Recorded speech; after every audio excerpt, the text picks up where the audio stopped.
afternoon, everyone. Welcome to another episode of Finding Help with Special Needs, and I am Lola Aneke. This is episode 18 and it's titled Assessment, Comprehension and Use. Last 2 weeks, before I go to last week's, I want to say a very big thank you to everyone who reached out to me last week. I was really under the weather, my voice, and I couldn't even hear myself. I lost my voice. I tried to come online, it was not possible. So I apologize for not coming up online, and I thank you all for reaching out to me to find out how I was doing. I'm a lot better today. I'm still on my medication. I hope my voice gets clear, and I hope you get to enjoy this video, and that my voice will not be in the way of you getting what you need to get about assessment, comprehension and use. But the week before last week, we talked about, which happened to episode 17, we talked about what's of collaborative approaches, and I talked about the weaknesses, the strengths, the opportunities, and the threats of collaborative approaches in inclusive education. So if you missed that, please go to my YouTube channel and type episode 17 of Finding Help with Special Needs. So I'm excited about today's topic, which is again assessments, comprehension and use. And I'm going to try and be very practical today. I'm going to use two particular assessment tools that I have used for children with reading challenges. You might want to call it dyslexia, reading challenge dyslexia, and children with speech and language disorders. And usually it's children with autism or children with speech impairment or speech disabilities. These are the tools I use for them. The reason I thought to do this is because, like, I always have a reason for most of my topics I put out there. You know, when we talk about assessment, a lot of people get confused. There are several kinds of assessment and there are types of assessors. So you have a clinical psychologist having an assessment done, or you could have a special educator, you could have a speech therapist, you could have a neuropediatrician having an assessment done for a child with a disability. The most important thing is to know the signs so that it can direct you towards the right tool or the assessment material to use. And there's several materials out there. During my last professional development training, I was at the UK and I picked this up, and it simply says Assessment for Clinical and Educational Psychology. And there are several assessment tools that could be used there. We have tools that can be used for emotional processing disorder. We have tools that can be used for personality assessment. We have tools for academic achievement. We have tools for adaptive intelligence. So there are several tools that could be used. So when someone says to you, I want my child to be assessed, the first question to ask is, what are the signs you're seeing? So as a layman, there should be things you're seeing that make you think that your child should be assessed. And I remember saying last week when I was talking about collaborative approaches, and a school called me, a school head or a teacher called me from a particular school, and I was asking her questions that would help me realize the kind of assessments that will help me identify the kind of assessments to conduct. And the lady said to me, no, if I tell you anything about the child, that means I'm giving you a clue. I'm telling you what to do. And it just got me thinking, and that was one of the reasons I actually put out that topic for last week, which was episode 17, the SWOT of collaborative approaches when it comes to working with children with disabilities. So it's good to know the signs. What are the signs the teachers are seeing? What are the signs the parents are seeing? And that will help you to determine the kind of assessment to conduct. Now, there are several kinds of assessment, like you saw in this book. There are clinical assessment and the educational assessment. If the clinical assessment, and one thing I realized, the clinical assessment that I've seen also in Nigeria and different parts of the world, is there are lots of data that you need to analyze and all of that. But mostly educational assessments are usually like curriculum basis, based on the curriculum that the child is supposed to work with. So what an assessment is, it just helps you to know what to do. So it gives you a baseline as to what is going on with this child, where exactly are the weaknesses, where is the strength of this child, how can I help to build the strength, how can I help to, what can I do to bring down some of the weaknesses and make it the child's strength. And like I said, that there are different kinds of assessment. You could have curriculum based assessment, you could have criterion, which you could also have standardized assessment, we could also be criterion based or non-reference assessment. You have formal and informal assessment. There are several kinds of assessment that you could do, but the most important thing is to know why you want to conduct the assessment, what are the signs you're seeing, and then what kind of assessments would I be needing as an educator.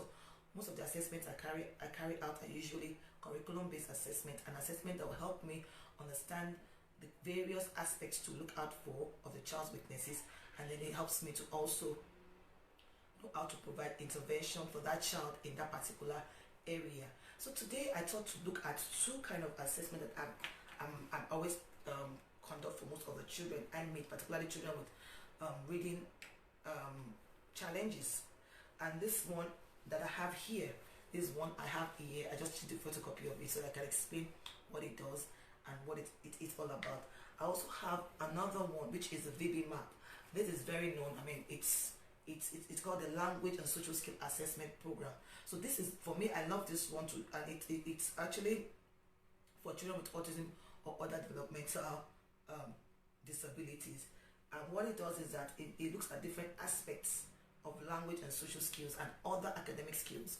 Look at, so psychologists and educators have sat down together. What are the the required skill for a child to be able to communicate?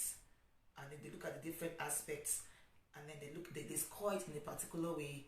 There's a way you score it to know where the child's deficit is, and then how you can help the child.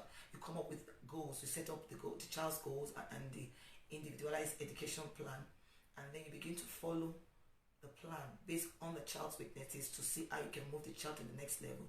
And the fantastic thing about this particular program is that it also shows you the behavioral aspect, the area that could be a challenge for the child. So that's about the VB map. But I want to start with the basic reading assessment skill. This is that one. And what does it check? So remember, the title for today's topic is assessment. Then you want to check what the result is and how to use the result. So beyond just having an assessment done, yeah, you should be able to interpret assessments and then be able to know how to provide support for a child living with whatever disability it is. So today I'm focusing on dyslexia, which is a reading disability, and you know, dyslexia could be in early elementary, preschool level, elementary level, and high school level, and then of course the adult stage. This particular program is a foundational stage, which is usually for children between the ages of 5 and about 4 to about 8, 6, 7, early elementary level, and it's called the basic reading assessment skills. What it does is it tries to look at phonological awareness, and if you're very familiar with the components of reading, we have phonics, which is letter sound and association. We have phonological awareness, which has to do with syllable segmentation, phonic segmentation, blending, and then we have vocabulary. We have reading fluency, and then we have reading comprehension. This basic reading skill assessment, what it does is it has several segments. The first segment talks about syllable and phonemes, and what the segment is checking for is it wants to see how the child can identify the syllable in a word. So if a child is having a reading challenge, you want to know the particular area. So for example, if I say hamburger, there are 3 syllables in hamburger. I usually use this technique, whether you count or you move object or you clap. Hamburger. These are 3 syllables. If a child cannot recognize that there are 3 syllables, there is a problem, because when it comes to spelling or being able to even read out the word, he will understand that probably 3 letters formed a syllable in ham. Then B-U-R is another 3 letter, and then G-E-R gives you another 3 letters. So the ability to be able to segment those syllables and then put them together to give you a word is what that is checking out for. So if a child has challenges in that area, you now take note and say, look, if I'm going to provide intervention for this child, I need to help the child understand that there are syllables in what. Another aspect that this basic reading skill assessment check for is it checks for the phonemes in sound. So for example, the word up, up, you want to be able to see what sound can you hear. I can hear the sound up and I can hear the sound which gives together gives me up. So the ability to segment the phonemes, that's what this skill, this assessment also checks. And once there's an issue with that in that area, if a child is not able to tell exactly what is going on in that area, then there's something wrong. And like the topic for today says, assessment, the interpretation, the result, and the use.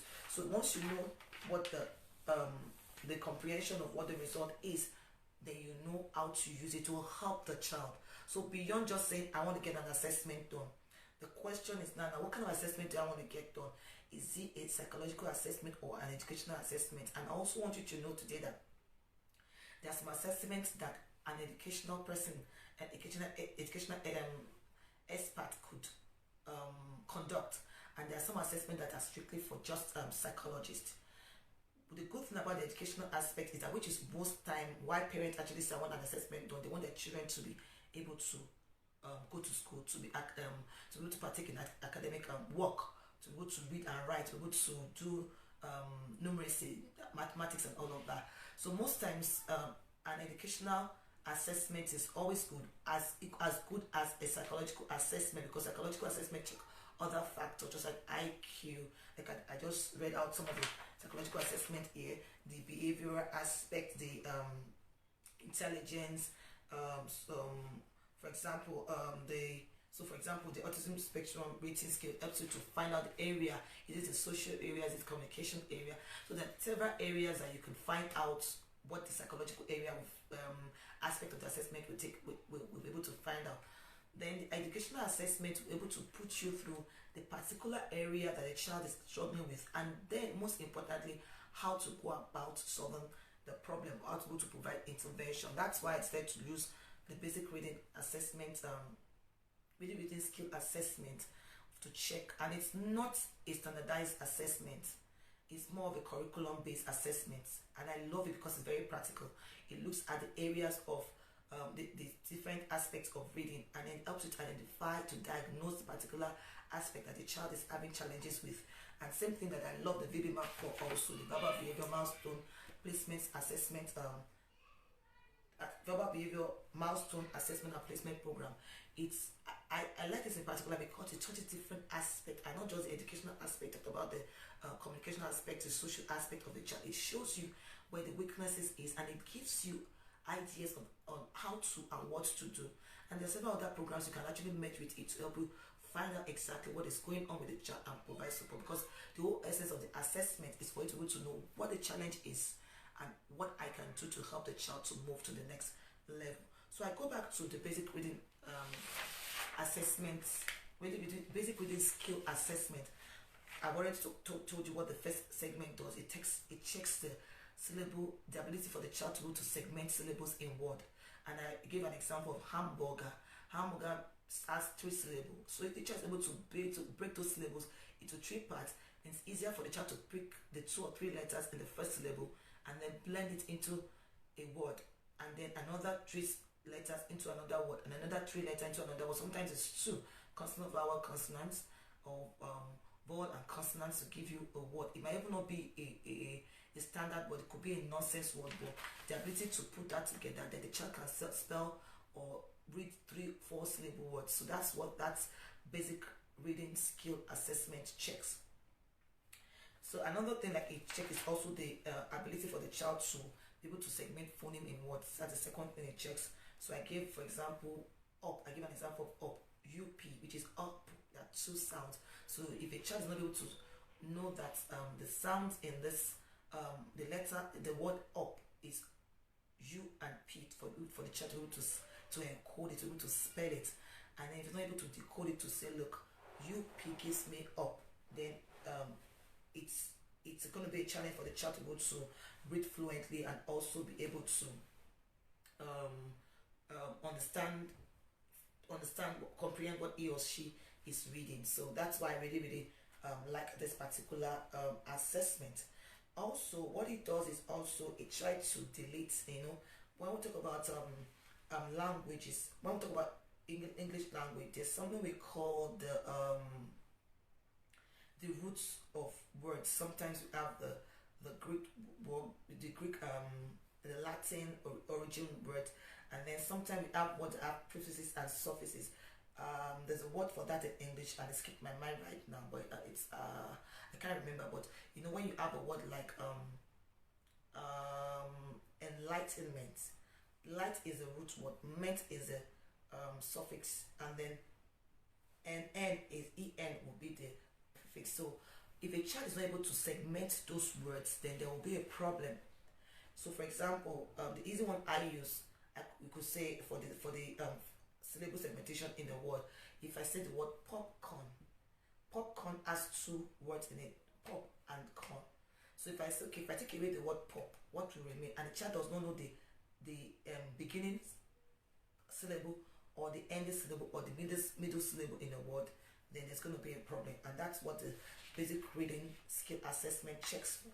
And then there's a scoring. So you have several words like napkins, like antelope, like candy. So if you say to the child candy, if I take away the word D, what will be the beginning word? If the child is confused, and then you also put the child through by giving him a clue and say, look, there are two sounds. If I take away the last sound, what remains?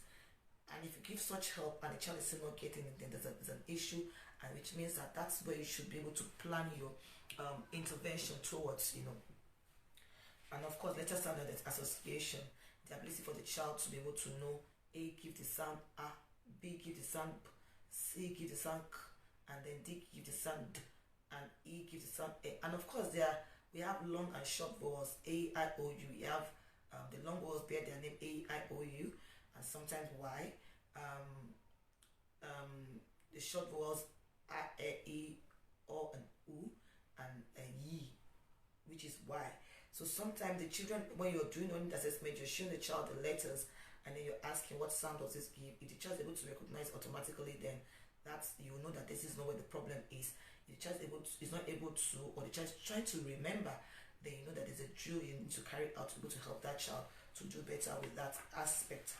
And of course, once the child knows this basic area of phonemic awareness, which is phonics, which is letter sound association, and then phonemic awareness, which is syllable segmentation, syllable blending, and all of that, then spelling should be easy. But if a child is having challenges with that, and also the short and the long vowels and the silent E's, then there's a problem, and then that will help you to channel what you can use your assessments to do. It helps you to set goals, and also helps you to create your individualized education plan regarding the aspect of reading and literacy for the child. One other thing that does is that it helps the child to get word identification. So once the child can do that, you can now show the child a word like pat or sat or cup. If the child is not able to read that automatically, which is automaticity, then there's something going on, and then you take note, and then you begin to create your goals to work with that child. Another thing again, some children are able to decode words. So if you show them cat, they can be able to say they blend it and give you cat. If you say dog, if you show them dog, be able to. But the ability for them to be able to spell or encode that word will be a problem. So you have to know that, okay, the result of this assessment is that this child can actually decode, but encoding is a problem for the child. So the child can read, but ability to spell is a problem for the child, and that will also help you to create a proper plan to be able to provide intervention for that child. Yeah, so you could also do regular and irregular words. So a word like any, do, you know, some children, these are sight words that the child should be able to read as long as they see that child. For different grades, there are sight words that you can use to check if the child has been able to understand how that drill goes. So that helps you to now come up with a plan. So that's basically what the basic reading assessment program is all about. Another thing that I use in addition to this program is the DBELS, that the dynamic indicators of basic language skills. DBELS, DEBELS, dynamic indicators of basic early language skills, and that checks all the things, ability to read fluently and vocabulary and all of that. But I mean, if you can get this for a foundational level, then you'll be good. contact me in case you have questions about this particular assessment or the debug, because what we find out is that most of the tools are actually internet tools that are used in developed countries, but the truth is English everywhere. Mathematics is mathematics everywhere, depending on the curriculum you follow. Some people use the British curriculum, some people use the American curriculum. What is important is for you to understand what you're teaching, the curriculum you're teaching, and then be able to find a tool to help you to decide where the child is having a challenge, and then you draw programs and plans to help the child depending on the program or the curriculum you're following. Now let's quickly go to the this program, which I really love, and I'm going to be using some of the assessment results I've written. And of course, because it's our when it comes to special needs, confidentiality is very important. So I won't be mentioning names, but I'll try and read out some of the reports I've written on this particular VB map and what it is and what it does. So this I'm reading from my laptop. This a child's report that I've conducted this VB map assessment with. So like I said, VB map stands for verbal behavior milestone assessment placement program. V for verbal, B for behavior, M for milestone, A for assessment, P for placement, and then P for program VB map. So the good thing about this program is it's holistic. I love it. It's very detailed. It looked at two aspects of a child. So what it does, it looks at the two domains, particularly the language domain and the behavioral domain of a child. And the domain it looks at in the language is the demanding, the tactile, the listener skills, the visual perceptive skills, and matching to sample skills. And this program is very good for children with developmental disability, particularly if they're having challenges with social interaction and language skills, and of course academic skills also. It covers that. It looks at manding, that's ability to ask and to receive information, and it looks at tactile, ability to name. So for example, a child sees a book and says book. It sees a pencil in any setting, and it says pencil, box, cup, shoe, and all of that. So that's what tactile is all about. It also looks at the child listener skills, so the receptive language of the child. So when you say come here, will the child actually come here? If you say sit down, will the child actually sit down? It looks at the motor imitation for any thing to take place, any intervention to take place. Imitation skill is very important. Ability to copy what is being modeled to you, what is being said to you, is very important. It also checks the child's echoic skill. We all know the importance of echolalia. It just shows that the child has the memory is coming back and is able to use the words, whether functionally or not functionally, and then the ability to able to put into functional use is very important. It also checks the child's play skills, social skills, vocal output, listener responding by function, feature, and class. So when you say to a child, give me a white soft object or material that I can use to blow my nose, automatically you know that could be a tissue, as opposed to getting it a tissue or something in what do we have that goes round, what is that thing that you roll round around and it's white. The child can see the function of the thing, which is a tissue used for blowing your nose. The class is it's toiletry, and then the function is, and then what's the last thing, the feature, what does it look like? It's white, it's soft, it's rectangular, it's whatever the feature is, and then of course it also checks the intraverbal skills. So hello, and the child responding hello back to me.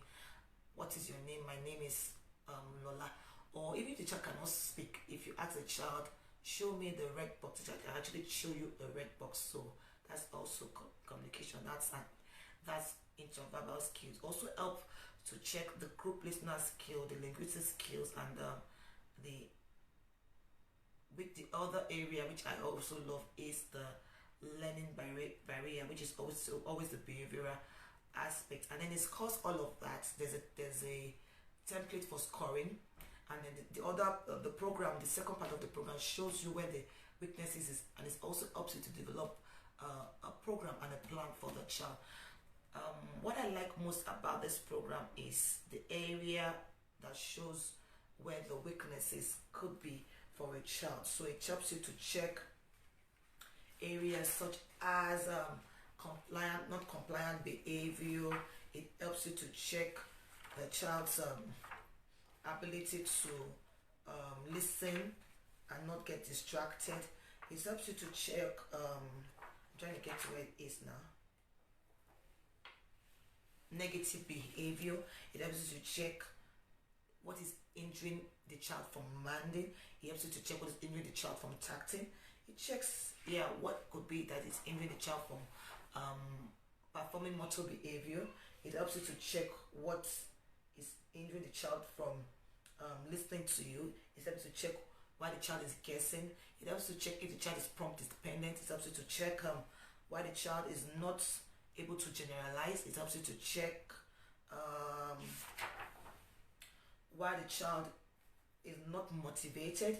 It helps you to check if the child is prompt dependent or reinforcement dependent. It helps you to check obsessive compulsive behavior, what is causing it and why it is there. It helps you to check hyperactive behavior, why the child is not making eye contact. So for me, VB-MAP is one good program that is easy to use once you are trained on how to use it. And look out for some of our trainings, my trainings and the cadet academic trainings.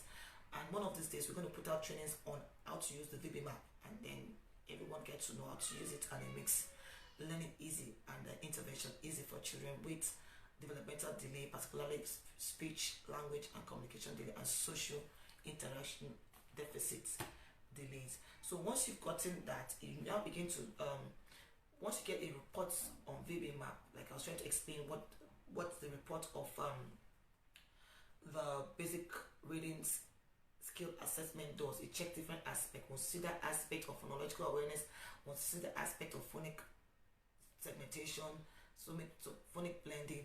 Then you begin to prepare the program, most importantly the program of where the weaknesses are, and you begin to draw up intervention plan or your individualized education plan to be able to move the child to the next level. So the summary of all I'm saying is that beyond the assessment, beyond the report of the assessment, the use is what is very important. The use to be able to move the child to the next level is what is very paramount in assessment. It doesn't matter the kind of assessment, is it, be it psychological assessment, educational assessment. After all is done, what do I do? So most times I prefer assessment that gives me a curriculum, which I said earlier, curriculum-based assessment that gives me a program on how to work, what to do. So there's an issue. What is the issue, and what do I do with that issue to move that child to the next level, and which is the use for me. The use is very important. So I'll go back to let me look at this score for a child who scored 8.5 in independent play skills under the VB-MAP. It simply shows that the child demonstrated a number of relatively advanced play skills. The child has a strong score, because usually that score should be like 10, and if the child is scored between 10 and 12 or 15, my memory skips me right now, but 8.5 is an average score or more on a high score. So that means you focus on some of the little weaknesses, but above all you focus more on where the child is having issue. That means the child is strong in that aspect. You look at the particular area, and that's what this VB-MAP does.